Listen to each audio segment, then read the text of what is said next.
ہے کہ اسے سورۃ الفاتحہ کہا جاتا ہے اور یہ اس کا سب سے مشہور اور معروف نام ہے۔ تو آج میں آپ تمام کے سامنے مختصر کچھ باتیں سورۃ الفاتحہ کے تعلق سے رکھنے کی انشاءاللہ عزیز کوشش کروں گا۔ تو آئیے سب سے پہلے سورۃ الفاتحہ کے تعلق سے، اس کے نام کے تعلق سے چند باتیں ہم دیکھتے ہیں، جس میں سے یہ سب سے مشہور اور معروف جو سورہ فاتحہ کا نام ہے وہ فاتحہ ہے۔ اسے فاتحہ اس لیے کہا جاتا ہے کہ اس سے قرآن کھلتا ہے، اس سے یہ سورہ شروع ہوتا ہے، یاد رکھیے۔ ویسے سورت کے کئی نام ہیں اور کئی فضائل احادیث کے اندر آتے ہیں، اور خود قرآن نے بھی اس کے تعلق سے بیان کیا، اس کے فضائل کو بیان کیا، یاد رکھیے۔ تو یہ سورت اپنے آپ پہ بڑی اہمیت کی حامل ہے، نہ صرف حدیث میں اس کی فضیلت آتی ہے بلکہ نبی اکرم صلی اللہ علیہ وسلم کی حدیث کے علاوہ قرآن کے اندر بھی اللہ رب العزت نے اپنی اس ایک سورت کی فضیلت کو بیان کیا ہے۔ تو اس کا سب سے مشہور اور معروف نام وہ فاتحہ ہے۔ فاتحہ کا معنی ہوتا ہے کھولنا، اسی سے لفظ افتتاح یا فتح آتا ہے، مطلب لوگوں کو داخلے کا موقع ملا، شروعات ہوئی، یا پھر افتتاح کسی چیز کی اوپننگ کو عام زبان میں کہا جاتا ہے۔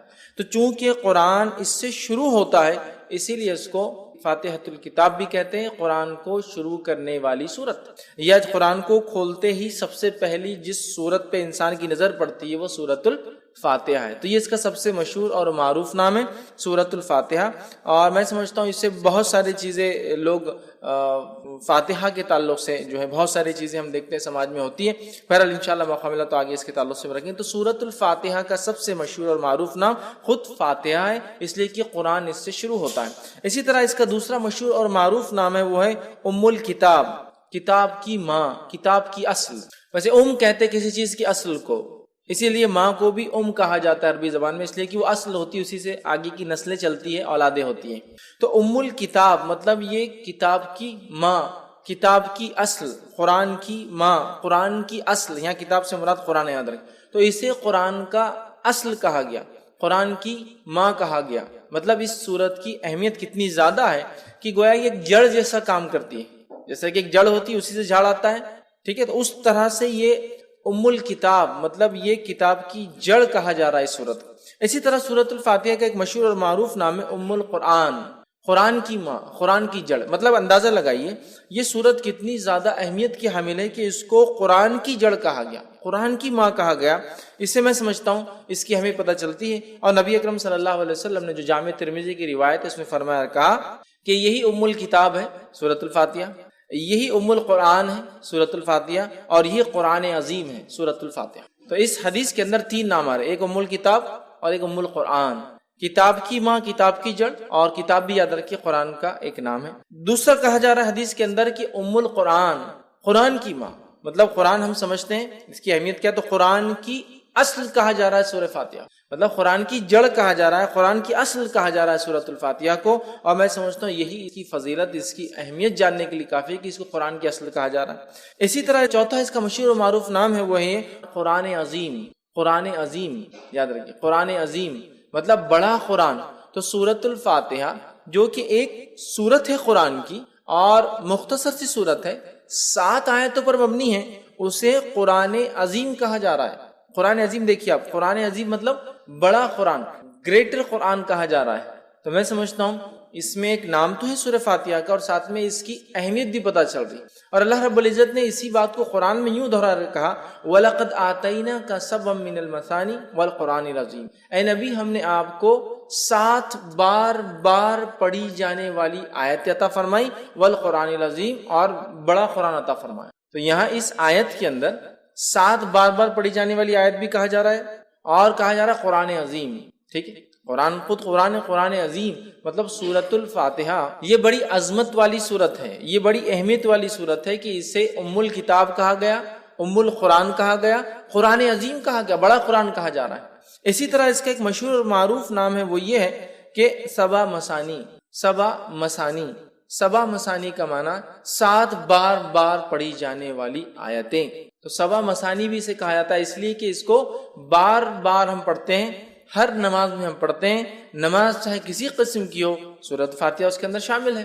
آپ سفر میں پڑھ رہے ہو سورہ فاتحہ شامل ہے، آپ قصر کر رہے ہو سورہ فاتحہ شامل ہے، آپ جنگ کے میدان میں صلاۃ الخوف مطلب خوف کی حالت میں پڑھ رہے ہو تو بھی سورہ فاتحہ شامل ہے، مطلب کوئی بھی نہ ہو، چاہے آپ نفل پڑھ رہے ہو تو بھی سورہ فاتحہ ہے، چاہے آپ فرض پڑھ رہے ہو تو بھی سورہ فاتحہ ہے، موقعہ پڑھ رہے ہو تو بھی سورہ فاتحہ، تہجد پڑھ رہے تو بھی سورہ فاتحہ، کوئی بھی نماز ہو، ٹھیک، اور بار پڑھی جاتی ہے۔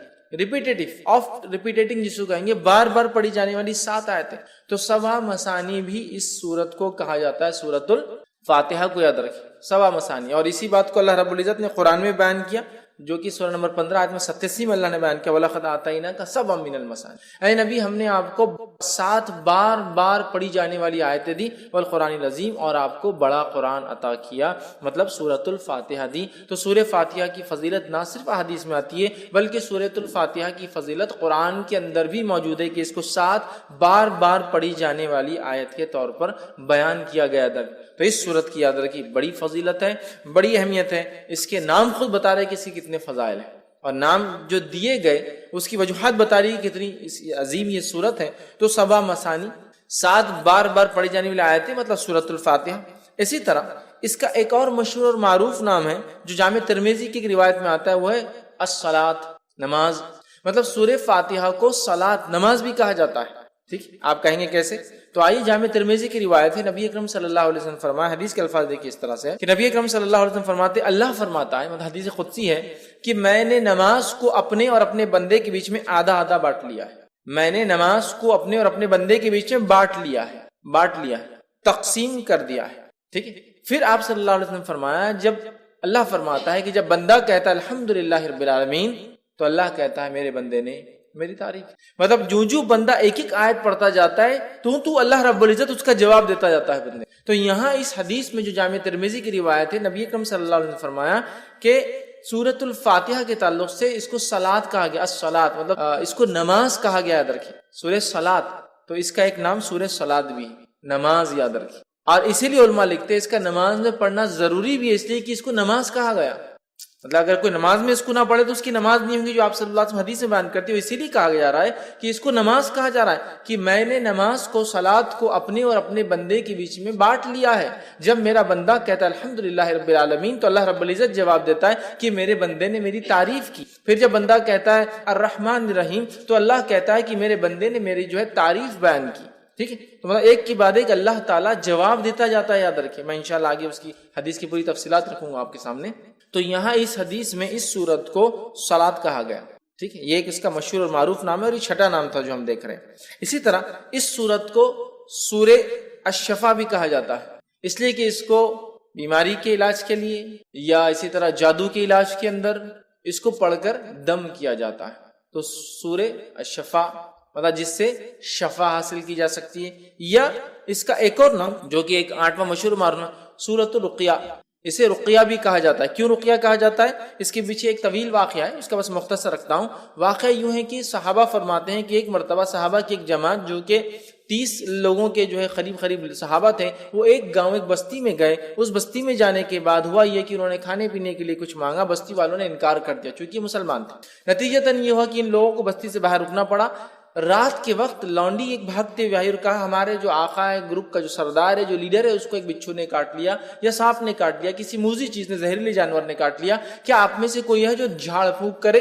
ایک صحابی کہتے میں جانتا ہوں. سارے لوگ تعجب کرنے لگے, یہ کیا جانتا ہے ایسے, مطلب ان کو امید نہیں تھی. وہ گئے اور جا کر سورہ فاتحہ پڑھ کے دم کر دی اور اس کو شفا ہو گئی. اس نے کچھ بکریاں, روایت میں آتا 30 بکریاں, چونکہ 30 صحابہ تھے, اور اس کے ساتھ ساتھ کچھ دودھ بھیج دیا, کافی دودھ بھیجا کہ یہ لوگ پیے کریں. تو لوگوں نے کہا ٹھیک ہے, بکریوں کا معاملہ ابھی ہم طے نہیں کرتے, جب مدینہ جائیں گے تو نبی اکرم صلی اللہ علیہ وسلم سے حالات بیان کریں گے, کیا ہوا کیسے ہوا, پھر دیکھا جائے گا اس کا. نبی اکرم صلی اللہ علیہ وسلم سے جب بات بیان کی, آپ نے ان صحابی کو بلایا, کہا ادھر آؤ.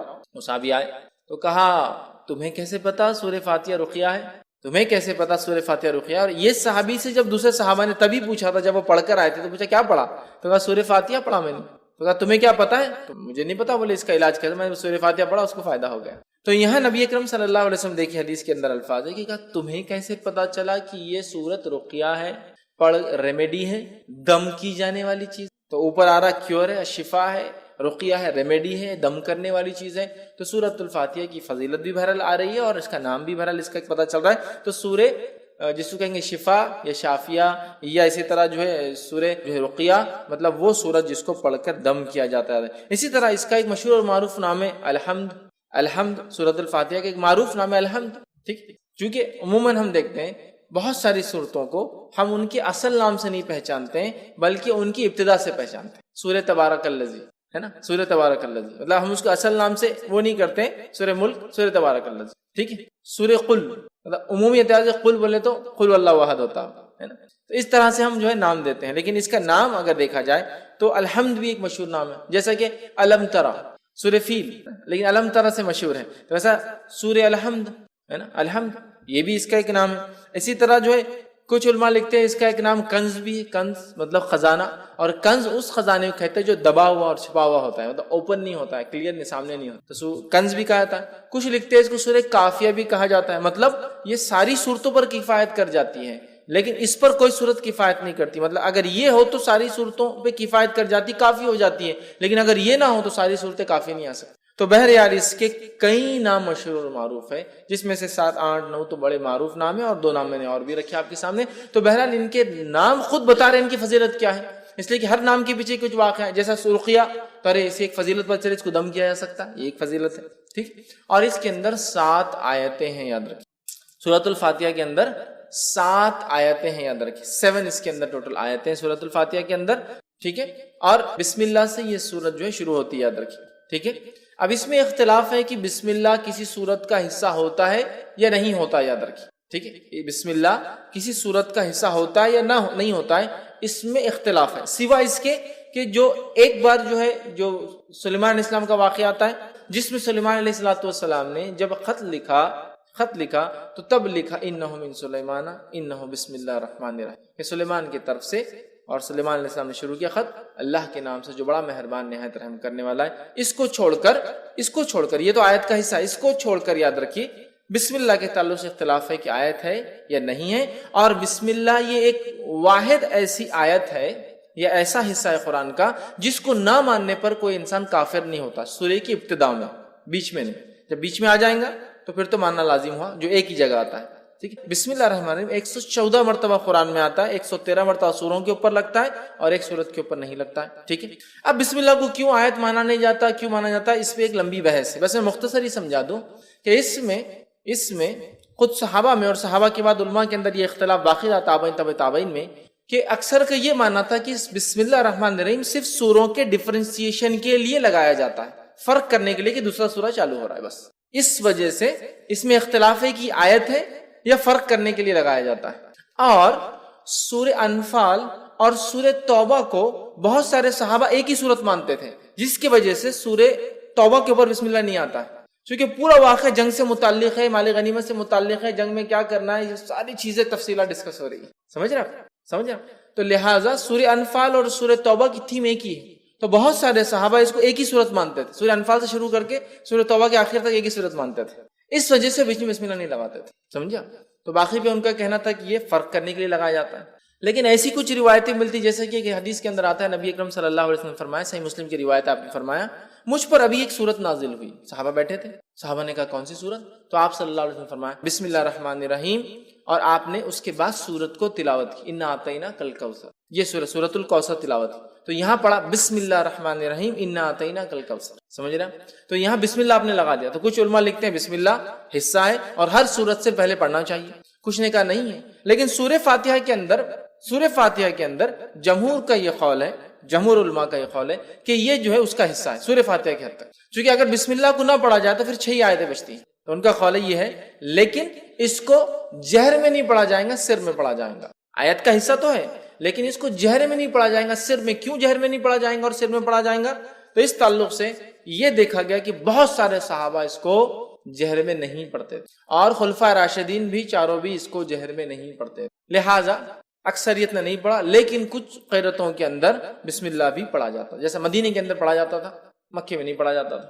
بہرحال اس کے بعد بہت سارے علاقوں میں پڑھا گیا, بہت سارے میں نہیں, اور آج بھی ہم دیکھتے ہیں بہت ساری جگہ آپ دیکھیں گے جب بسم اللہ کو پڑھیں گا خالی تو بسم اللہ الرحمن الرحیم الحمدللہ سے کریں گا, لیکن بہت ساری جگہ نہیں. بہرحال تو اس میں بھی اختلاف ہے کہ جہر میں پڑھا جائے نہ پڑھا جائے, لیکن بات ثابت ہے کہ خاموشی میں بھی اس کو پڑھا جا سکتا ہے. تو یہ حصہ ہے سورہ فاتحہ کا, لیکن اس کو جہر میں نہیں پڑھا جائے گا.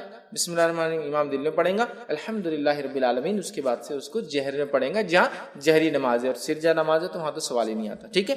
تو اس کے اندر 7 آیتیں ہیں, اور اس کی دلیل سورہ نمبر 15 آیت نمبر 87, جس میں اللہ رب العزت نے فرمایا وَلَقَدْ آتَيْنَاكَ سَبْعًا مِنَ الْمَثَانِي وَالْقُرْآنِ الْعَظِيمِ، اے نبی ہم نے آپ کو 7 بار پڑھی جانے والی آیتیں اور بڑا قرآن عطا فرمایا، اور اس سے مراد سورۃ الفاتحہ، چونکہ بہت ساری حدیثیں اس پہ دلیل ہے کہ سبب من المثانی وہی ہے جو سورہ فاتحہ ہے۔ آگے انشاءاللہ میں اس بات کو رکھوں گا، ٹھیک؟ تو اس میں ٹوٹل 7 آیتیں سورۃ الفاتحہ کے اندر، ٹھیک ہے، اور اس کو بار بار پڑھا جاتا ہے، 7 بار پڑھی جانے والی آیتیں، اور ہم جانتے ہیں کہ کوئی نماز اس کے بغیر مکمل نہیں ہوتی ہے، چاہے انسان کسی بھی قسم کی نماز پڑھا ہو، سفر میں ہو یا شہر میں ہو، اپنے علاقے میں ہو، چاہے وہ نماز فرض ہو، سنت ہو، نفل ہو، یا کسی بھی قسم کی نماز ہو، ساری نمازوں کے اندر سورۃ الفاتحہ پڑھی جاتی ہے، یاد رکھیے اس چیز کو، ٹھیک ہے؟ تو اس کے اندر 7 آیتیں ہیں۔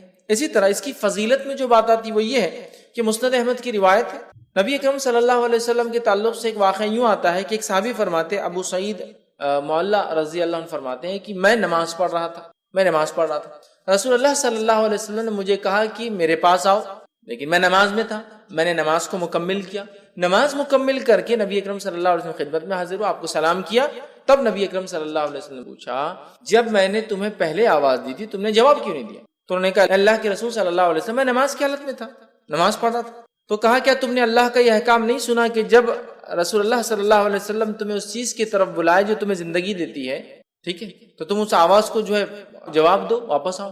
تو کہ اللہ کے رسول صلی اللہ علیہ وسلم میں اس کو نہیں جانتا تھا، میں انشاءاللہ اگلی بار ضرور کروں گا۔ مطلب نبی اکرم صلی اللہ علیہ وسلم اگر کوئی شخص نماز بھی پڑھ رہا ہوتا اور آپ آواز دیتے تو اس شخص کو آپ کی آواز پر آپ کے پاس حاضر ہونا یا موجود ہونا ضروری تھا، یاد رکھیے، نماز توڑ کر۔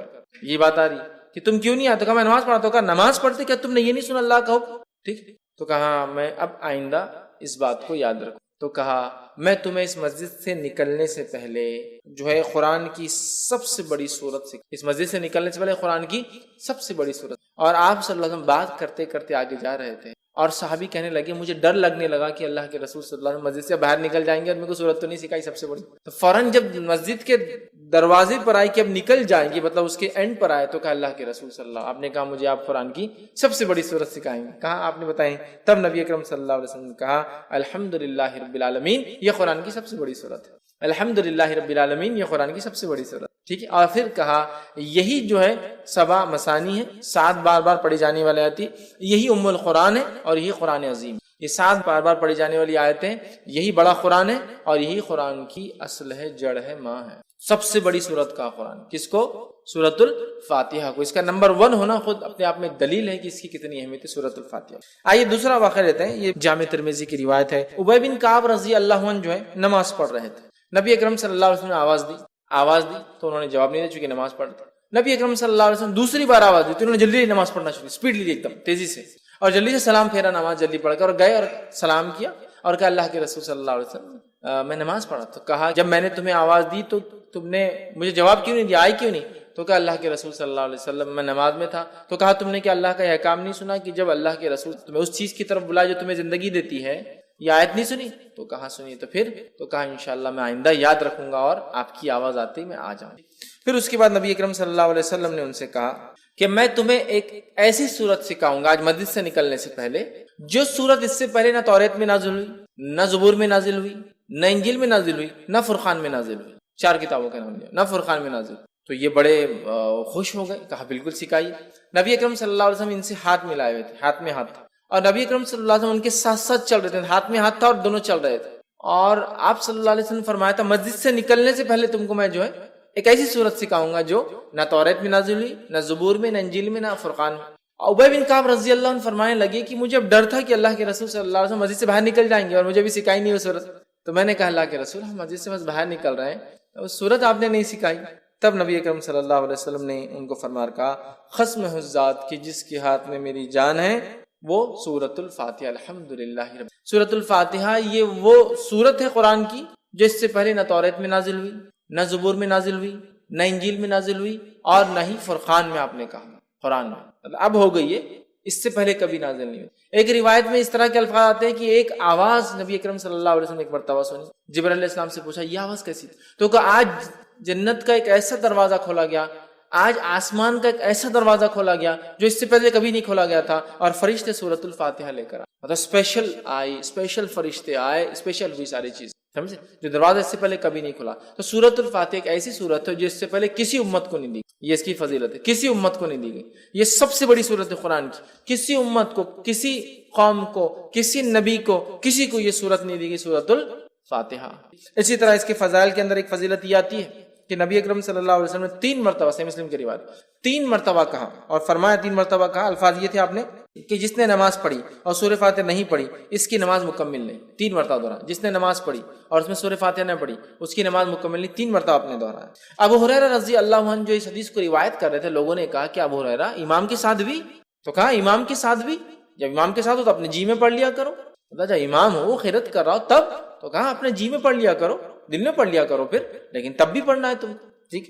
اس کے بعد جو ہے ابو ہریرہ رضی اللہ عنہ فرمایا اس سورت کو اتنی اہمیت اس لیے دی جا رہی ہے کہ میں نے اللہ کے رسول صلی اللہ علیہ وسلم کہتے ہوئے سنا کہ اللہ نے نماز کو اپنے اور اپنے بندے کے بیچ میں بانٹ لیا ہے, کہ میں نے نماز کو, اللہ فرما رہا ہے, اپنے اور اپنے بندے کے بیچ میں بانٹ لیا ہے. اور پھر الفاظ ہیں جب بندہ کہتا ہے الحمدللہ رب العالمین تو اللہ جواب دیتا ہے بندے نے میری جو ہے تعریف. پھر جب بندہ کہتا ہے الحمدللہ رب العالمین الرحمن الرحیم کہ بڑا مہربان نہایت رحم والا, یہ الفاظ ادا کرتا ہے تو اللہ تعالیٰ جواب دیتا ہے میرے بندے نے میری حمد بیان کی. ٹھیک. اس کے بعد جب بندہ کہتا ہے مالک یوم الدین تو اللہ کہتا ہے میرے بندے نے میری حمد بیان کی. ٹھیک ہے. اس کے بعد جب بندہ کہتا ہے ایاک نعبد و ایاک نستعین تو اللہ کہتا ہے یہ میرے اور میرے بندے کے بیچ میں ہے, جو میرا بندہ مانگے گا میں اس کو وہ دوں گا. یہ میرے اور میرے بندے کے بیچ میں ہے, یہ میرے اور میرے بندے کے بیچ میں ہے. اسی لیے علماء لکھتے ہیں کہ سورۃ الفاتحہ کو 3 حصوں میں تقسیم کیا جا سکتا ہے. پہلا اللہ کی حمد و ثنا تعریف, بسم اللہ الرحمن الرحیم الحمدللہ رب العالمین الرحمن الرحیم مالک یوم الدین تعریف. اس کے بعد یہ آیت ایاک نعبد و ایاک نستعین, تو پہلی 4 آیتیں اللہ کی تعریف, 5ویں آیتیں اللہ اور بندے کے بیچ میں آدھا ہے.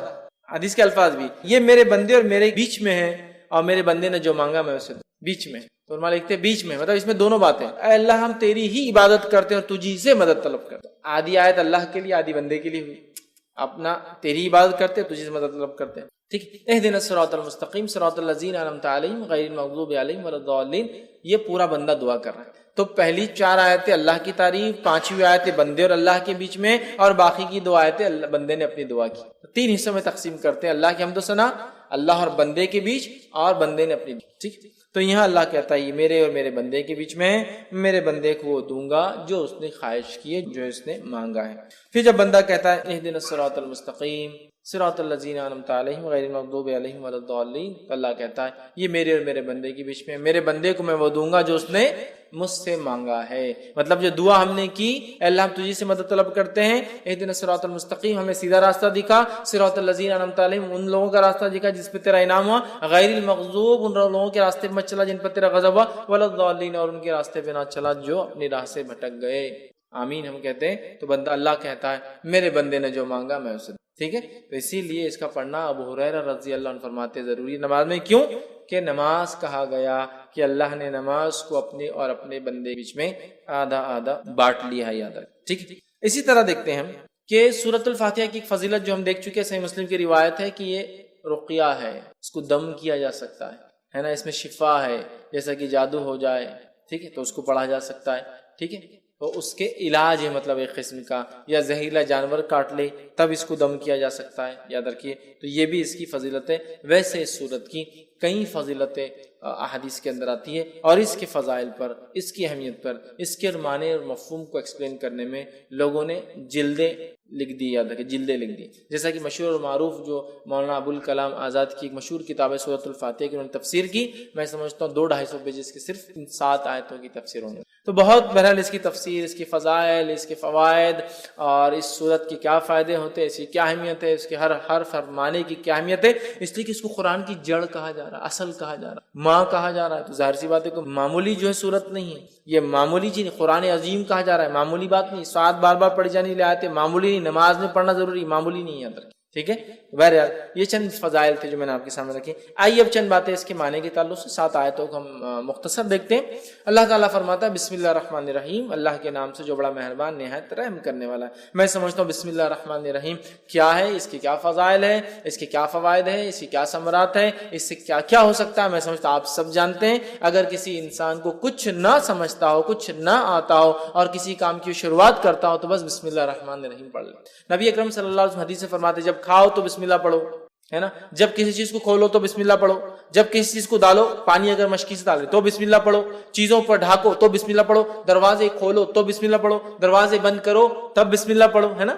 کتنا ہے، قرآن پڑھ رہے ہیں اس سے پہلے ہم کو بسم اللہ پڑھنا ہے، کسی کام کی شروعات کرے اس سے پہلے ہم کو بسم اللہ پڑھنا ہے. مطلب بسم اللہ ایک طرح سے ایک ماسٹر دعا ہے، ایک ماسٹر کی جیسا ہوتا ہے نا، تو ایک ماسٹر دعا ہے کہ ہمیں کچھ نہیں آتا تو یہ کر سکتے کم از کم بسم اللہ، اللہ کے نام سے بڑا مہربان نہایت رحم. اور یہ بڑی اہم چیز ہے، اگر یہ شامل نہ ہو تو ہمارا کھانا اس میں بھی شیطان شامل، ہمارا پینا اس میں بھی شیطان شامل، ہمارا رہنا اس میں بھی شیطان شامل. یاد رکھیے، اور اللہ کا ذکر نہ ہو تو ہر عمل میں شیطان داخل ہو جاتا ہے. یاد رکھیے، سمجھ رہے ہیں، ہر عمل میں یاد رکھیے. تو بسم اللہ کو ایک معمول بنا لے اللہ کے نام سے، ہے نا.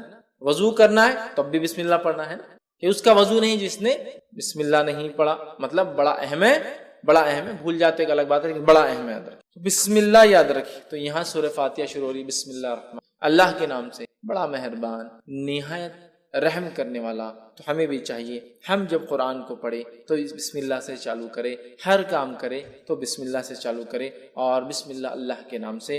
ظاہر سی بات ہے اگر ہم کسی کام کو اللہ کے نام سے شروع کریں گے تو یہ کام بابرکت ہوگا، فضیلت کا حامل ہوگا، اہمیت کا حامل ہوگا، برکت لائیں گا، رحمت لائیں گا، ہے نا. اللہ کا کرم ہمارے طرف متوجہ ہوگا، اس لیے کہ ہم نے اللہ کے بابرکت نام سے اس چیز کی شروعات کی. اور اللہ کے نام سے زیادہ بابرکت چیز دنیا میں کوئی نہیں ہے، سب سے بابرکت چیز. اس کے بعد اللہ تعالیٰ جس میں تاثیر دے اس کو برکت والا اللہ بنا دیتا ہے، لیکن سب سے بابرکت چیز. تو ہم جب شروعات کریں کسی چیز کی تو بسم اللہ سے کریں. تو یہاں بھی اللہ نے سورۃ الفاتحہ کی اپنی کتاب کی ابتدا بسم اللہ الرحمن الرحیم، اللہ کے نام سے بڑا مہربان نہایت رحم والا. ٹھیک ہے، یہ اس کا معنی ہے. الحمدللہ رب العالمین. آیت نمبر 2، تمام تعریفیں اس اللہ کے لیے جو سارے عالم کا رب ہے. تمام تعریفیں اس اللہ کے لیے سارے عالم کا رب ہے. اب قرآن کی ابتدا اور سٹارٹ دیکھیے کتنی بیوٹیفلی ہو رہی ہے، کتنی خوبصورتی کے ساتھ ہے. پہلے شروعات کرنے کا طریقہ سکھا دیا گیا، کتاب شروع ہوتی ہے بسم اللہ الرحمن الرحیم، ہر کام سے پہلے کرو. دوسرا، الحمدللہ رب العالمین، تمام تعریفیں اس اللہ کے لیے ہے جو سارے عالم کا رب ہے.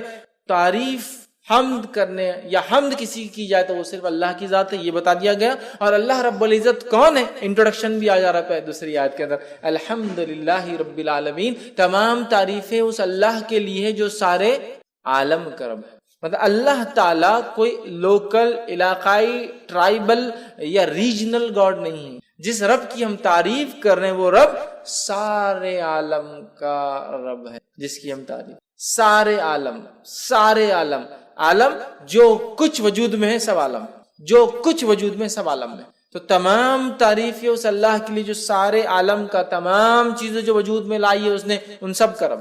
سمجھ رہا، الحمدللہ، تمام تعریف. اور الحمدللہ کا معنی شکر کے اس میں نہیں لینا چاہیے.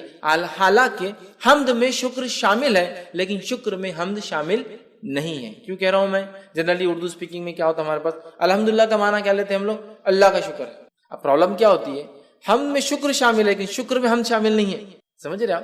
جیسا کہ اگر میں کہہ رہا ہوں شکریہ بھائی صاحب آپ نے میرا کام کیا، لیکن ضروری ہے میں اس کی تعریف کروں، میں پسند بھی نہیں کرتا ہوں اس کو، نہیں شکریہ ادا کرتا. حمد میں شکر شامل ہے، شکر میں ہم شامل نہیں ہے. اگر ہم اردو زبان کے اعتبار سے اس کا معنی ہے اللہ کا شکر ہے، جیسا کہ لوگ کھانا کھاتے ڈکار تو الحمدللہ پڑھتے ہیں، اس کے علاوہ بہت کم پڑھتے ہیں. حالانکہ الحمدللہ کے تعلق سے اس کی فضیلت ہے، لا الہ الا اللہ افضل الذکر، الحمدللہ افضل الدعاء، حدیث کے الفاظ، افضل الدعاء، سب سے افضل دعا الحمدللہ، سب سے افضل دعا الحمدللہ. تو بہرحال اس کا معنی تمام تعریفیں، تمام شکر اللہ کے لیے نہیں ہے، تمام تعریف. چونکہ شکر کے اندر حمد شامل نہیں ہوتی، حمد میں شکر شامل ہے، تو ہم اس کو تمام تعریفیں لے، اللہ کا شکر یہ معنی مت لے، ورنہ اللہ کا شکر معنی میں لیں گے تو پھر صرف اچھائی پہ بولنا پڑیں گا. اگر کوئی خیر ہم کو نظر نہ آیا تو ہم اس پہ الحمدللہ کیوں بولیں گے، الحمدللہ کیوں بولیں گے؟ جیسا کہ کوئی پیدا ہو گیا کسی کے گھر میں، بچہ پیدا ہوا تو کیا بولتے ہیں لوگ، الحمدللہ اللہ نے مجھے اولاد عطا کی. لیکن اگر کسی گھر میں کوئی مر گیا اور آپ نے کہا دیا الحمدللہ تو آپ گئے، کیوں کہ معنی کیا اس میں لیا جا رہا ہے، تمام شکر ہے نا، شکر.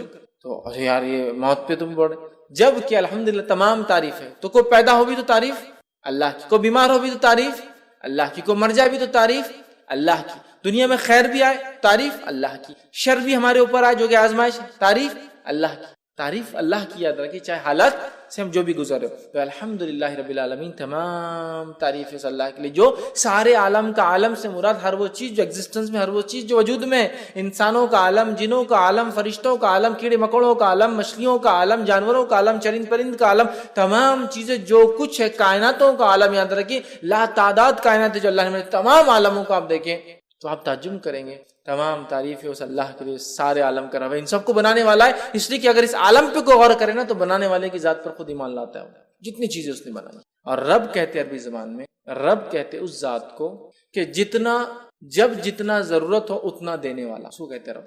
جب جتنا ضرورت ہو اتنا دینے والا، اس کو کہتے رب. بچہ ماں کی پیٹ میں ہے، جب جتنی ضرورت ہے اس کو وہاں دینے والا. ماں کی پیٹ سے نکل کے دنیا میں آ گیا، جب جتنی ضرورت ہے اس کو وہ چیز دینے والا. جو اس کی چیزیں ضرورت کی وہ چیزیں اس فراہم کر دے رہا ہے. سمجھ رہا؟ تو یہ ہوتا ہے رب، جو جب جتنا جیسے ضرورت ہو اتنا دینے والا. سمجھ رہے؟ نہ زیادہ نہ کم، جتنی آپ کو ضرورت ہے.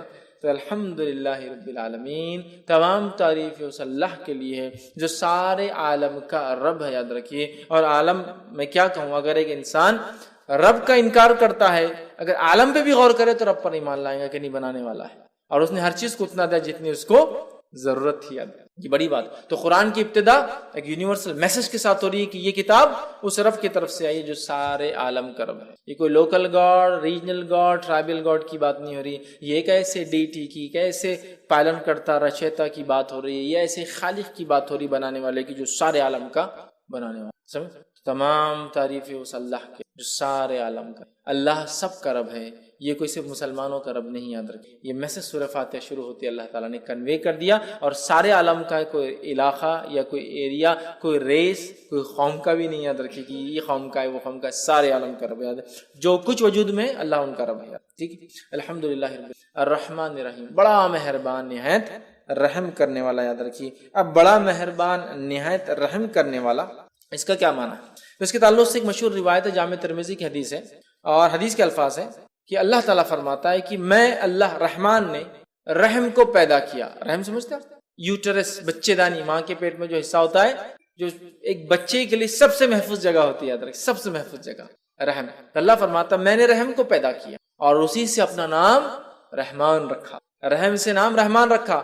جو اس کے رشتوں کو باقی رکھیں گا تو میں بھی اپنا تعلق اس سے باقی رکھوں، اور جو اس رحم کے رشتوں کو توڑ دیں گا تو میں بھی اس سے اپنا تعلق. ایک روایت میں کہ اللہ نے رحم کو پیدا کیا اور اس کو عرش کے نیچے رکھ دیا. تو رحم نے اللہ سے دعائی دی، اللہ سے فریاد کی، مانگا اے اللہ اے اللہ. تو اللہ نے بولا کیا بات ہے، کیا ہونا؟ تو کہا میرے سلسلے میں کیا معاملہ ہے، میرے سلسلے میں کیا معاملہ ہے جو میرے سے باقی رکھے، مطلب پیدا رشتوں کو باقی رکھے، اور جو توڑے کیا معاملہ ہے؟ تو اللہ نے کہا جو تیرے رشتوں کو باقی رکھے گا میں بھی اس سے رشتہ باقی، جو توڑ دیں گا میں بھی اس سے رشتہ. تو رحم خوش ہو گیا، سیٹسفائیڈ ہو گیا کہ میرا حق ادا ہو گیا. تو اللہ نے رحم پیدا کی. صلہ رحمی اسی سے صلہ جوڑنا، رحمی رحم کے رشتوں کو جوڑنا، تعلقات کو جوڑنا، رشتہ داریوں کو باقی رکھنا. ٹھیک ہے. دینی بنیاد پر رشتے توڑے جا سکتے ہیں، لیکن انسان بنا کوئی شرع عذر کے رشتے نہ توڑے جیسا آج کل ہوتا ہے. بہرحال تو اللہ نے رحم پیدا کیا، رحم سے نام لیا رحمان. اور علماء لکھتے ہیں رحمان اور رحیم ایک ہی اس کی اصل ہے، ایک ہی اصل ہے. رحیم رحم اس کی اصل ہے، یہ دونوں لفظ اسی سے آتے ہیں. رحمان اللہ کا رحم گریٹر ڈگری میں، رحیم اللہ کا رحم کرنا جس کو کہیں گے کنڈیشنل ڈگری میں. کیسے؟ اللہ بارش برساتا ہے. جب بارش برستی ہے ایک علاقے میں تو مسلم اور غیر مسلم، ایمان والا اور کافر، ماننے والا نہ ماننے والا، شکر کرنے والا نہ شکرے، سب پر برستی، سب فائدہ اٹھاتے. رحمان انکنڈیشنل رحم. اور رحیم کنڈیشنل رحم. اللہ تعالیٰ روز قیامت صرف مومنوں پہ رحم کرے گا، کافروں پہ نہیں کرے. سمجھ رہا؟ تو رحمان گریٹر ڈگری میں رحم، کوئی اس کی لمٹ نہیں ہے. انسان کتنا ہی کفر کرے اللہ سے، اللہ معاف کرتے رہتا ہے. رحیم آخرت میں صرف اللہ تعالیٰ مومنوں پہ رحیم ہے، کافروں پر رحم نہیں کرنے والا. یہ معنی ہے. الرحمن رحیم، بڑا مہربان نہایت رحم والا. اور رحمان اللہ کا یہ ایک ذاتی نام بھی یاد رکھیں. اور اللہ تعالیٰ نے اللہ کے بعد سمجھ لیجئے اللہ کے بعد جس نام کو خود کے لیے لیا ہے وہ رحمان ہی یاد رکھیں، ہے نا. الرحمن علم القرآن، قل اللہ عبید الرحمن، چاہے اسے اللہ کو چاہے رحمان کو، یہاں کا رحمان رحمان نے، تو اللہ کے علاوہ کوئی نام اگر اللہ نے اپنے لیے استعمال کیا قرآن میں تو رحمان ہے، تو بڑا اہم نام ہے، جس کو کہیں گے اگر اللہ کے نام یہ نگینے ہیں ایک تاج کے تو اللہ سب سے بڑا ہے، تو رحمان اس کے بعد والا ہے، سمجھ رہا؟ تو رحمان اس کے ذاتی نام بھی ہے، رحیم صفتی نام بھی ہے، رحمان بہت رحم کرنے والا اور بڑا مہربان، سب کے لیے نہایت رحم کرنے والا مومنوں آخرت میں۔ تو اسی لیے کچھ علماء لکھتے ہیں رحمان دنیا کے اعتبار سے، رحیم آخرت کے اعتبار سے مومنوں کے لیے صرف۔ اللہ تعالیٰ کافر اور مشرک پہ رحم نہیں کرنے والا، اللہ تعالیٰ منافقوں پر، فاسق اور فاجروں پر رحم نہیں کرنے والا۔ یہ الگ بات ہے کہ جو کافر کفر اور شرک پہ مرے وہ تو ہمیشہ جہنم میں جلیں گے، کوئی رحم نہیں ہوگا، باقی لوگ جو فاسق فاجر تھے اپنے گناہوں کی سزا بھگت کر آ جائیں گے، تو رحم صرف ان پر جو ایمان کے تقاضوں کو پورا کر کے گیا تھا، سمجھ رہے؟ اور رحمان سب پر۔ تو اسی لیے علماء لکھتے ہیں رحمان دنیا کے اعتبار سے، رحیم آخرت کے اعتبار سے۔ اور اللہ رب العزت نے اس بات کو یوں بھی قرآن نے فرمایا، سورہ نمبر 33 آیت 43 کے اندر کہا وَكَانَ بِالْمُؤْمِنِينَ رَحِيمًا، اور اللہ تو مومنوں کے لیے رحم کرنے والا، مومنوں کے لیے رحم کرنے والا ہے، دوسروں کے لیے، لیکن رحمان ساری انسانیت کے لیے، اس بات کو ہم یاد رکھیں، ٹھیک؟ تو رحمان رحیم، مالک روز جزا کا، بدلے کے دن کا مالک، قیامت دن کا مالک۔ اب کیا اللہ کے علاوہ کیا کوئی اور مالک ہے؟ تو اللہ یہ کیوں کہہ رہا ہے قیامت کے روز کا مالک؟ تو دنیا کا مالک ہے، آخرت کا مالک ہے، لیکن دنیا میں کہیں نہ کہیں کسی نہ کسی بنیاد پر ہم چھوٹے ہی ایک دم جس کو بنی اللہ کے مقابلے میں تو یہ دعویٰ کچھ بھی مان، لیکن کہیں نہ کہیں دعوے دار ہوتے، یہ میرا ہے، وہ میرا ہے، میں یہاں کا بادشاہ ہوں، وہ وہاں کے مالک ہے نا، یہ فلاں کے مالک ہے، کچھ نہ کچھ ملکیت ہوتی ہے نا ہماری، لیکن آخرت میں کچھ بھی نہیں ہوگا۔ ہم ٹیسٹ سے گزر چکے، جو کچھ دیا گیا آخرت میں صرف اور صرف ہر چیز اللہ تعالیٰ کی ہوگی۔ تو مالک یوم الدین روز جزا کا، اس کا ایک قرأت یہ ملک یوم الدین، بادشاہ روز جزا کا، مالک روز جزا کا، دونوں کا معنی ایک ہی، دونوں کا معنی کہ بادشاہ مالک بھی ہوتا ہے، سمجھ رہا؟ اور مالک تو اللہ کی ایک صفت بھی یاد رکھی، الملک، تو بادشاہ روز جزا کا، تو مالک یوم الدین روز جزا کا مالک، روز جزا کا مطلب قیامت کے دن کا مالک، ٹھیک؟ اور مالک یہ معنی کو اگر ہم سمجھ گئے نا، مالک کی ملکیت کیا ہوتی ہے، جیسے کہ ایک آدمی شرک کرتا ہے تو وہ کیا کر رہا ہے ایکچولی؟ مالک اللہ رب العزت کی ملکیت میں کسی کو ایڈ کر رہا ہے لا کر، جبکہ اللہ اکیلا مالک ہے۔ بنانے والے نے اگر کوئی چیز بنائی تو کیا وہ پسند کریں گا اس کے گھر کے اندر کوئی اور آ کے اس کی باؤنڈری کے اندر کچھ بنائے؟ تو اللہ تعالیٰ بھی، بادشاہ بھی پسند نہیں کرتا اس کی ملکیت میں کوئی آئے، اور مالک بھی پسند نہیں کرتا اس کی ملکیت میں کوئی آئے۔ تو بادشاہ ہے روز آخرت میں، قیامت کے دن کا اللہ تعالیٰ مالک یوم الدین، یوم الدین وہ دن جس دن ترازو قائم ہوں گا، وہ دن جس دن لوگوں پہ انصاف ہوں گا، وہ دن جس دن لوگوں کے اچھے اور برے اعمال کے اعتبار سے فیصلے ہوں گے، وہ دن جس دن لوگوں نے جو اچھا کیا ان کو اس کا بدلہ، جنہوں نے برا کیا ان کو ان کے بدلے دیے جائیں گے، اس دن کا اللہ تعالیٰ مالک ہے۔ اور اس تعلق سے ایک روایت آتی ہے، صحیح بخاری اور صحیح مسلم کی روایت ہے، قیامت کے دن زمین اور آسمان اللہ تعالیٰ کے سیدھے ہاتھ میں لپٹے ہوئے ہوں، اور اللہ تعالیٰ ایک آواز لگائیں گا، اور آواز اس طرح سے ہوں گی، انا الملک، آج میں بادشاہ ہوں، این الملوک الارض، کہاں ہے دنیا کے وہ بادشاہ، این الجبارون و این المتکبر، کہاں ہے وہ دنیا کے بادشاہ جو ظلم اور زیادتی اور جبر کرتے اپنے لوگوں پر، اور کہاں ہے وہ جو تکبر کیا کرتے؟ اللہ آواز دیں گے، اللہ آواز دیں گا، یاد رکھیں۔ لہٰذا تکبر کرنا بہت خطرناک بات ہے، خاص طور سے جب آدمی کو اللہ مال دولت یا پوزیشن یا سلطنت یا ملکیت دے، اس لیے کہ اللہ آواز دیں گا، کہاں ہے دنیا کی بادشاہ؟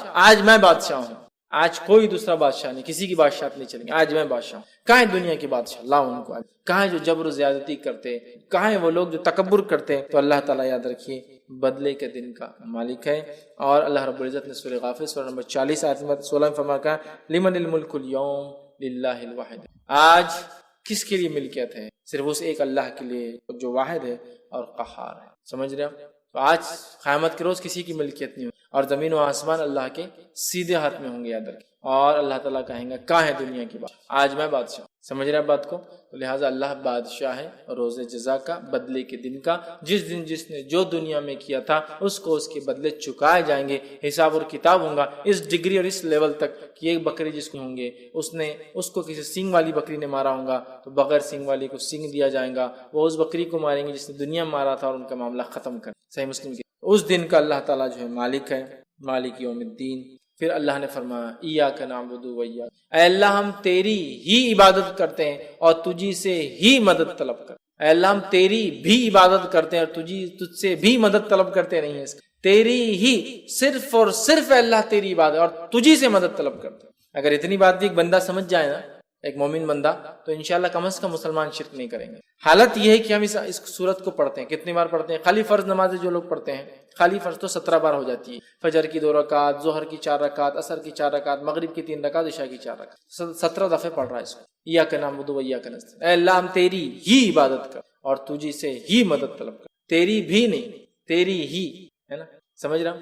جیسا کہ مثال کے لیے اگر میں کسی سے کہوں، میں اپنے بھائی سے کہہ رہا ہوں، میں اپنی والدہ سے کہہ رہا ہوں، ٹھیک، کہ میں آپ سے بھی محبت کرتا ہوں، اور ایک ہے میں آپ سے ہی محبت کرتا ہوں۔ جب آپ سے ہی کہہ رہا ہوں تو اس کا مطلب کوئی اور شریک نہیں اس محبت، اور آپ سے بھی کہہ رہا ہوں تو مطلب بہت لوگ شریک۔ تو یہاں جو صیغہ ہے تیری ہی عبادت کرتے، تجھی سے ہی مدد طلب کرتے ہیں، تیرے علاوہ کسی کی عبادت نہیں کرتے، اور تیرے علاوہ کسی سے مدد طلب نہیں کرتے کسی بھی قسم۔ یہ معنی ہے یاد۔ اور اس آیت کو ہم دیکھیں تو پہلی 4 آیتیں اللہ کی تعریف حمد و ثنا تھی۔ یہ آیت 2 حصوں میں تقسیم، یہ آیت 2 حصوں میں تقسیم، عادی بندے اللہ کے لیے، عادی بندے کے لیے، اور بندہ اس کے بعد اپنی باتیں رکھ رہا ہے، تجھی سے مدد طلب کرتے۔ کیا طلب کرتے؟ آگے دعا بھی اللہ ہی سکھا رہا ہے۔ سبحان اللہ۔ سورۃ الفاتحہ ایک خوبصورت صرف اللہ کی حمد و ثنا اور دعا نہیں ہے، بلکہ یہ بہترین اپنے آپ میں ایک مکمل دعا ایک بندے کے لیے جو اس کو زندگی جینے کے لیے چاہیے، اور جو دعا اللہ نے اس میں سکھا کر اس دعا پہ ہم مکمل کھڑے اتر گئے تو دنیا کی اور آخرت کی کامیابی ہمارے لیے یاد رکھیں انشاءاللہ۔ تیری ہی عبادت کرتے ہیں، تیرے ساتھ کسی کو ذرہ برابر بھی ہم شریک نہیں کرتے ہیں کسی بھی چیز میں،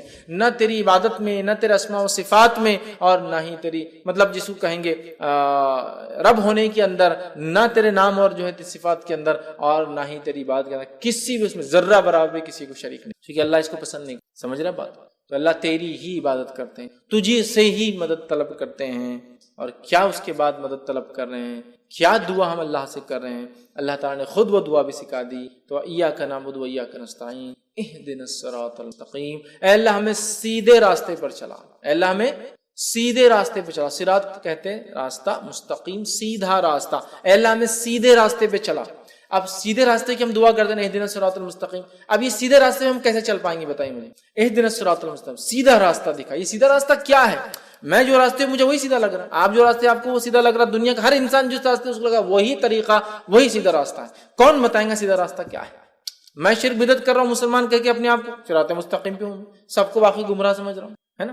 میرا حال یہ ہے کہ میں شرک کر رہا ہوں اور صراط مستقیم پہ سمجھ رہا ہوں، آپ سب کو گمراہ کہہ رہا ہوں۔ آپ کا حال یہ، آپ بھی کچھ تو بھی نیا کر رہے ہیں، اپنے آپ کو صراط مستقیم۔ منافق کا حال یہ کہ منافق بھی دل میں کفر رکھ رہے، ظاہر ایمان کا بتا رہے، اور وہ بھی سمجھ رہے سیدھے راستے پر۔ تو ہمیں سیدھا راستہ دکھا، اسٹریٹ پاتھ، سیدھا راستہ، صراط مستقیم پہ ہم کیسے قائم رہیں گے؟ اس تعلق سے ایک جامع ترمذی کی بڑی بہترین جو ہے روایت ہے وہ میں آپ کے سامنے رکھتا ہوں کہ صراط مستقیم کیا ہے۔ جامع ترمذی کی روایت ہے، نبی اکرم صلی اللہ علیہ وسلم فرماتے ہیں اللہ تعالیٰ تمہارے لیے ایک مثال دیتا ہے، مطلب حدیث قدسی یہ بھی۔ پھر آپ نے فرمایا مثال ایک سیدھے راستے کی، صراط مستقیم مثال ایک سیدھے راستے کی ہے، سیدھا راستہ ہے، اور اس راستے کے دونوں جانب دیواریں کھڑی ہوئی۔ کیا ہے؟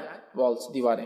ان دیواروں کے اندر دروازے ہیں، ان دروازوں پر پردے لگے ہوئے، دیواروں میں دروازے ہیں، دروازوں پر پردے لگے ہوئے، اور ایک انسان، ایک آواز دینے والا سامنے، جو راستے کے سامنے ایک دروازہ ہے، مطلب راستہ جہاں جا رہا وہاں ایک دروازہ ہے، اس کے سامنے راستے پہ نیچے کھڑے کے آواز ہے لوگوں میری طرف آؤ، اے لوگوں میری طرف۔ اور دوسرا ایک کھڑا ہوا ہے جو آواز دینے والا، وہ اوپر کھڑا ہے، مطلب دروازے کے اندر ایک کھڑا ہے، ایک اوپر کھڑا ہے۔ جب کوئی انسان اس سیدھے راستے پہ چلتے چلتے وہ پردہ ہٹانے کی کوشش کرتا ہے، وہ جو دروازوں پہ پردے ہیں نا، ہٹانے کی کوشش کرتا تھا، اوپر والا آواز دیتا ہے اے بندے اس طرف مت جانا ورنہ تو اس سے گزر جائے گا، اے شخص تجھ پہ ہلاکت ہو، اس پردے کو مت ہٹانا ورنہ تو اس سے گزر جائیں گا۔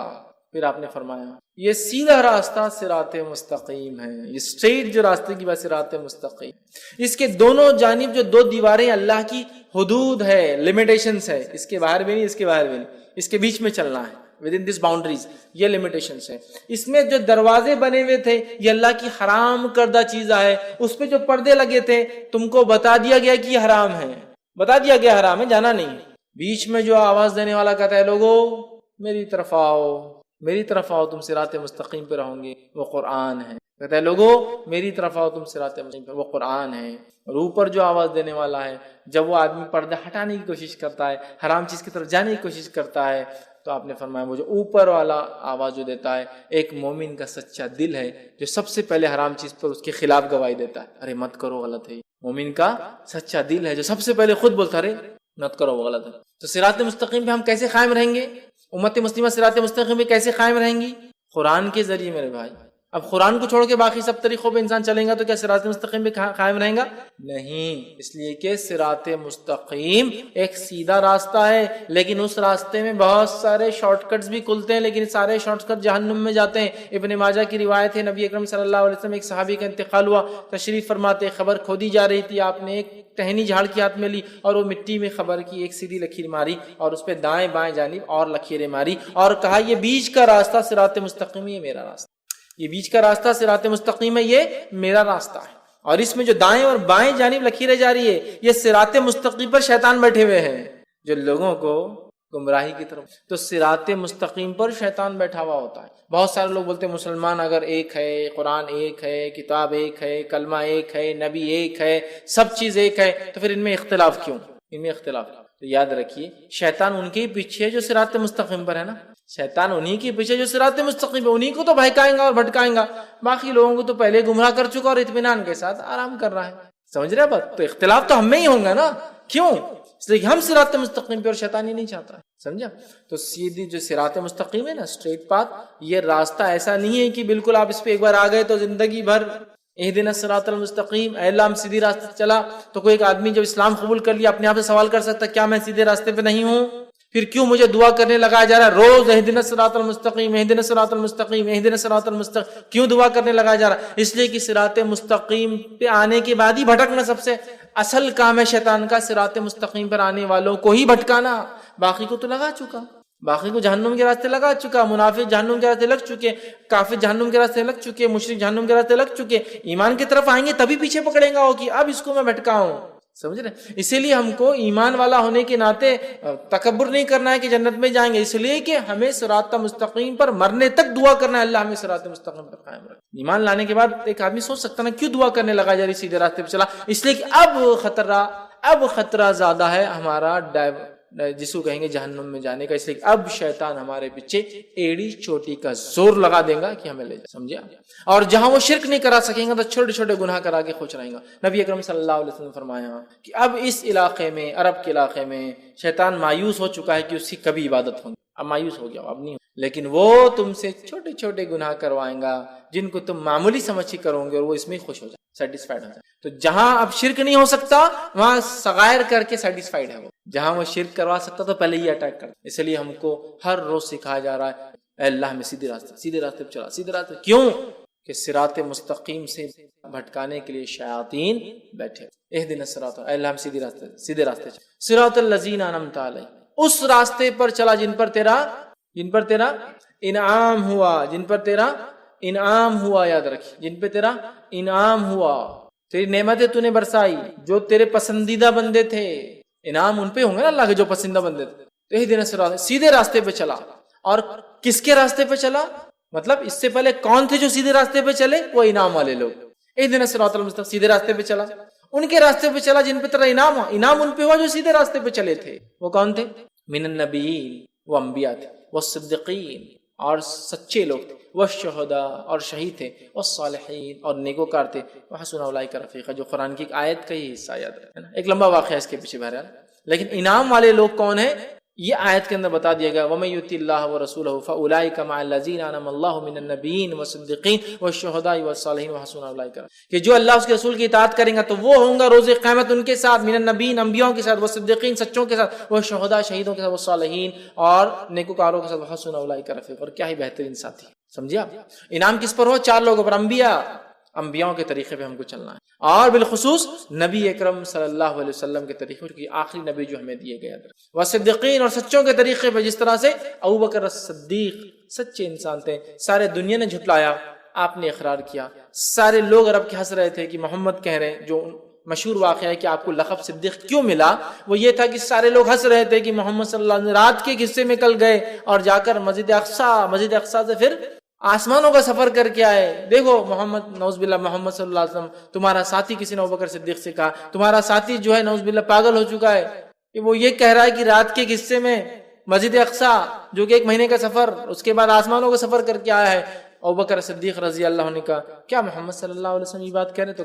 تو کہا پھر میں اس کو مانتا ہوں، وہ جا کر آئے۔ صدیق سچا مطلب تصدیق کرنے والا، سچ کو ماننے والا، صدیقین جیسا ابوبکر صدیق اور دیگر سچے لوگ تھے، والشہداء، اور شہید جس طرح سے عمر ابن خطاب رضی اللہ عنہ، جس طرح سے عثمان ابن عفان رضی اللہ، جس طرح سے علی بن ابی طالب رضی اللہ، جس طرح سے حمزہ بن عبد المطلب رضی اللہ، اور جس طرح سے ایک لمبی فہرست شہداء کی، اور وہ صالحین اور جو نیک لوگ ہیں، اللہ کے نیک بندے ہیں، یہ وہ 4 لوگ ہیں کیٹیگریز جن پہ اللہ کا انعام ہوا۔ یہ سب ایمان کے بعد والی چیز ہے، ایمان لائے وہ سارے تقاضوں کو پورا کرنے والے، لیکن ایمان کی بلندیوں کو چھونے والے، جس میں انبیاء جن کے درجے تک ساری انسانیت بھی مل جائے تو ایک نبی کے ایمان کے برابر یہ درجے تک نہیں پہنچ سکتی، وہ تھے۔ اور اس کے بعد ان کے راستے پہ ہمیں چلنا ہے، بالخصوص نبی اکرم صلی اللہ علیہ وسلم کے طریقے پہ، اور پھر وہ صدیقین، وہ سچے لوگوں کا جو تصدیق کرتے تھے حق کی ہر دور اور زمانے میں۔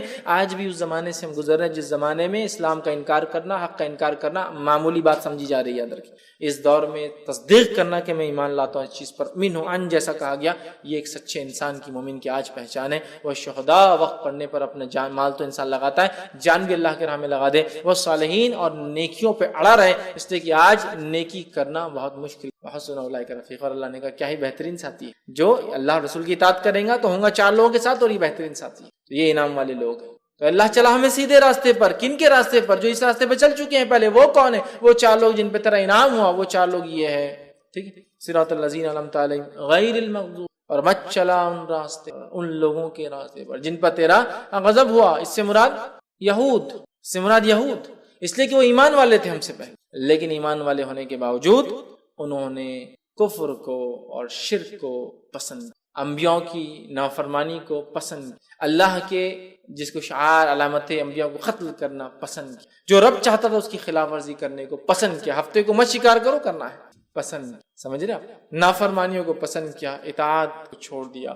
یہود، ان پر اللہ کا غضب ہوا، اور یہود کی خصوصیت رہی جو ان سے کہا گیا وہ پیچھے رہے، اور اللہ رب العزت ان سے وعدہ کر چکا قیامت تک یہودیوں کو اللہ تعالیٰ آزماتا رہے گا، زبردست عذاب، ہر صدی میں ان پہ عذاب آتا ہے، الملک ہر دور میں ان پر ایک صدی میں عذاب آتا ہے، زبردست اللہ عذاب لاتا، چونکہ ان کی سرکشیاں اتنی زیادہ ہیں۔ تو کہا غیر المغضوب، چلا انعام والی راہ پر، مت چلا ان لوگوں کے طریقے پر جن پر تیرا غضب ہوا، یہاں مراد یہود ہے، ولا الضالین، اور ان کے طریقے پہ مت چلا جو تیرے راہ سے بھٹک گئے، یہاں مراد نصارہ، اس لیے کہ ایک یہودیوں کو دیے گئے انبیاء انہوں نے قتل کیا انبیاءوں کو بے حرمتی، اور ایک دیے گئے نبی نصارہ کو انہوں نے خدا بنا دیا، مطلب دونوں ہی الگ الگ ڈائریکشن میں بھاگ، ایک حد سے پیچھے رہ گیا تو ایک حد سے آگے بھاگ گیا، جو ان کی رائٹس تھے، جو ان کا حق تھا وہ چھوڑ کر ایک نے اتنا دیا کہ بولے یہ تو اللہ ہی ہے نبی کو، اور ایک نے کیا کیا، نبیوں کو قتل کیا جا رہا ہے دھڑلے سے، یہ نبی نے برابر فتویٰ نہیں قتل کر دو، ایک بات اپنے دل سے خلاف کی قتل کرا دو، مار دو،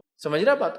تو بہرحال یہود نے انبیاء کو قتل کیا، معمولی سمجھا، اور نصارہ نے جو نبی ان کو دیے گئے عیسیٰ علیہ السلام خدا بنا دیا لے جا کر، گاڈ یا ون ود گاڈ جو بھی بولیے، خدا یا خدا کے ساتھ ایک بنا دیا۔ ہم نے دونوں سے پناہ مانگی کہ مغضوب والے راستے بھی نہیں چلنا ہے اور ضالین والے، تو ہم کو ایک طرح سے اللہ رب العزت نے ایک گائیڈ لائنز دے دیا، سب سے منیمم دعا بتا دی کیا ہے کہ ہمیں کیا کرنا ہے، سیدھے راستے پر چلنا ہے، انعام والوں کے طریقے پہ چلنا ہے، اور 2 لوگوں کے طریقے سے بچنا ہے۔ اگر اتنا ہم سمجھ لیں، اس لیے میں نے کہا دنیا اور آخرت کی کامیابی اس دعا کے اندر شامل کہ ہم نے سمجھ لیا کہ ہمیں کیا کرنا ہے، سیدھے راستے پہ چلنا ہے، قرآن جو بتاتا ہے ہمیں ان لوگوں کے راستے پہ چلنا جن پر انعام ہو، انبیاء کے طریقے، بالخصوص محمد صلی اللہ علیہ وسلم کے طریقے پہ، اور اس کا صدیقین، شہداء، صالحین کے طریقے پہ چلنا ہے۔ یہ کر لیے تو دنیا کی کامیابی، آخرت کی کامیابی ہو گئی، اور 2 لوگوں کے راستے سے بچنا ہے، مطلب انہوں نے جو شر یا سرکشی یا برائی یا جو کام کیا وہ ہم کو نہیں کرنا ہے، بس اگر یہ نہیں کہ تو ہم خود بخود ان کے راستے پہ ہو جاتے ہیں۔ مطلب ایمان لانے کے بعد صراط مستقیم پہ اگر ہم ہیں اور اس کے بعد انعام والے لوگوں کے طریقے پہ چل رہے ہیں تو 2 چیزوں سے بچنا ہے ہم کو۔ وہ کیا ہے؟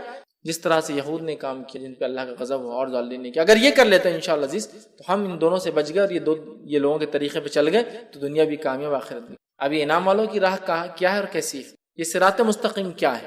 قرآن اب شروع ہو رہا ہے اس کے بعد، ہے نا، سورہ فاتحہ کے بعد الف لام میم ذالک الکتاب شروع ہو رہا ہے کہ یہ ہے وہ صراط مستقیم جو اس حدیث کے اندر جامع ترمذی کے آگے قرآن جو بلاتا ہے لوگوں میری طرف آؤ، صراط مستقیم، یہ صراط مستقیم قائم رہنے کا ایک ہی ذریعہ قرآن، دوسرا کوئی ذریعہ نہیں، کوئی کتاب نہیں، کوئی چیز، قرآن، اے لوگوں میری طرف آؤ، اور وہ صراط مستقیم ہے، وہی سیدھا راستہ۔ تو ہمیں قرآن کو تھامنا ہے۔ اگر اہدنا الصراط المستقیم ہم دعا کرتے ہیں تو صراط الذین انعمت علیہم، انعام والوں کی راہ، کیا انعام والوں کی راہ، کیا کیا انہوں نے؟ قرآن اٹھا لیجیے، سورہ بقرہ چالو ہو گیا، موسیٰ علیہ السلام کا واقعہ چالو ہو گیا، کیا حرکتیں کی موسیٰ علیہ السلام کے ساتھ لوگوں نے، ہمیں وہ حرکتیں اپنے انبیاء، اپنے نبی کے ساتھ، اور خاص طور سے محمد صلی اللہ علیہ وسلم کے ساتھ نہیں کرنا چاہیے، چونکہ ہم آخری امت ہے، لہٰذا دوسرے نبی کا تذکرہ اب ہمارے لیے وہ لائق اتباع نہیں ہے۔ محمد صلی اللہ علیہ وسلم طریقے پہ چلنا ہے. ہم نے کوئی بھی کام اس کے خلاف نہیں کرنا جس طرح سے وہ لوگوں نے اپنے انبیاء کو تھا. ہمیں وہ کوئی حرکت، وہی کوئی کام، وہی کوئی خصلت، وہی کوئی کیریکٹر اپنے اندر نہیں پیدا کرنا ہے جو یہود کے اندر تھا، جس کے اللہ کا غضب ہوا ان پر. کوئی بھی چیز نہیں کرنا جو انہوں نے کیا، کسی بھی شکل میں انہوں نے کیا، ہمیں نہیں کرنا ہے. سمجھ رہے ہیں؟ ہمیں کچھ نہیں کرنا ہے، ورنہ پھر کیا ہوگا؟ نتیجہ وہی ہوگا. ہمیں جو ہے ہر اس چیز کی خلاف ورزی کرنا ہے جو انہوں نے کیا، اس لیے کہ انہوں نے اپنی کتاب کی ہر وہ چیز کی خلاف ورزی کی جو ان کو کرنے کو کہا گیا تھا. معلوم ہے؟ انہیں کہا جا رہا ہفتے دن مت کرو شکار، تو کر رہے ہیں. ہمیں ان کی مخالفت کرنا. نبی اکرم صلی اللہ علیہ وسلم ساری زندگی یہودیوں کی مخالفت، حتیٰ کہ جب آپ مدینہ پہنچے، مدینہ پہنچنے کے بعد پوچھا کہ یہودی روزہ رکھتے ہیں 10 محرم کو، کیوں؟ تو کہا عید کا دن ہے، موسیٰ علیہ السلام کو اللہ نے آزادی دی تھی، فرعون کو غرق کیا تھا، بنی اسرائیل کے لیے خوشی کا دن ہے، انڈیپینڈنس ڈے تھا، خوشی کا دن. تو نبی اکرم صلی اللہ علیہ وسلم نے کہا موسیٰ علیہ السلام پر ہمارا حق زیادہ ہے ان لوگوں سے، ہم بھی روزہ رکھیں. آپ نے اعلان کیا. یہود خوش ہو گئے کہ محمد صلی اللہ علیہ وسلم بھی روزہ رکھ رہے. مطلب مشرکین مکہ پر اور دیگر لوگوں پر، عربوں پر ایک دھاک جمیں گی کہ محمد وہ کر رہے ہیں جو ہم لوگ کرتے ہیں پہلے سے. نبی اکرم صلی اللہ علیہ وسلم نے اعلان کیا اگر اگلے سال زندہ رہا تو میں ایک نہیں 2 روزے رکھوں گا. یہود نے کہا یہ آدمی کوئی ایک چیز تو جس میں ہماری مخالفت چھوڑے، کوئی ایک چیز تو. اب روزہ تھا، اس میں بھی انہوں نے 2 رکھا. نبی اکرم صلی اللہ علیہ وسلم کوئی چیز میں ان کی جو ہے پیروی نہیں کی، ہر چیز میں مخالفت. آپ نے کہا یہود و نصارہ اپنے بالوں کو نہیں رکھتے ہیں، مطلب داڑھیوں کو، سر کے بال جب سفید ہوتے ہیں تو وہ مہندی نہیں لگاتے ہیں، تو مخالفت کرو ان کی، تم مہندی لگاؤ. مطلب دیکھنے دکھانے میں بھی ان کی شواہد اختیار نہیں کریں گے، وہاں بھی مخالفت. سمجھ رہے ہیں؟ اتنی مخالفت سکھائی. نبی اکرم صلی اللہ علیہ وسلم نے ایک بار صحابہ سے کہا تم مجھے عیسیٰ علیہ السلام کی طرح جو ہے مت چڑھا دینا، غلو مت کرنا میری ذات میں.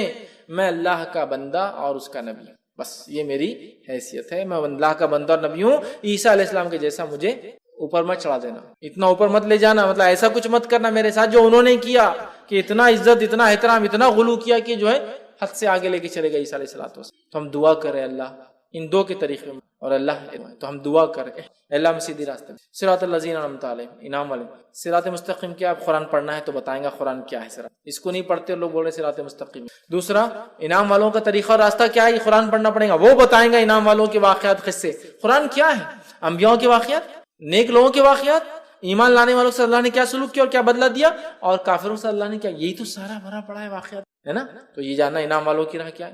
مغضوب غضب والے کون تھے، کیا حرکتیں کی، قرآن پڑھنا ہے تو پتہ چلے گا. یہود نے کیا کیا، ضالین کیا کیا جو گمراہ ہوئے، پڑھنا پڑے گا قرآن، پتہ چل جائے گا انشاءاللہ، تو ہم بچ سکیں گے. تو یہ کام کر لیا تو دنیا کی کامیابی بھی انشاءاللہ ہماری ہے، اور آخرت میں بھی ہم انشاءاللہ ضرور کامیاب ہوں گے. تو یہ بہت مختصر سا ترجمہ میں نے سورۃ الفاتحہ کا آپ کے سامنے رکھا. بسم اللہ الرحمن الرحیم. ایک بار پھر دہرا دیتا ہوں، بسم اللہ الرحمن الرحیم. جو ہے اللہ کے نام سے جو بڑا مہربان ہے، رحم والا. الحمدللہ رب العالمین، تمام تعریف اس اللہ کے لیے سارے عالم کا رب ہے. الرحمن الرحیم، بڑا مہربان نہایت رحم والا. مالک یوم الدین، روز جزا کا مالک، روز جزا کا جو ہے اللہ تعالیٰ مالک، قیامت کے دن کا اللہ تعالیٰ مالک ہے. مالک یوم الدین. ایاک نعبد و ایاک نستعین، اے اللہ ہم تیری ہی عبادت کرتے ہیں، تجھی سے مدد طلب کرتے ہیں، ہر قسم کی عبادت صرف تیرے لیے کرتے ہیں، اور ہر چھوٹی چھوٹی چیزیں سے مانگتے ہیں. اہدنا الصراط المستقیم، چلا ہم کو سیدھے راستے پر، چلا ہم کو حق کے راستے پر. اہدنا الصراط المستقیم صراط الذین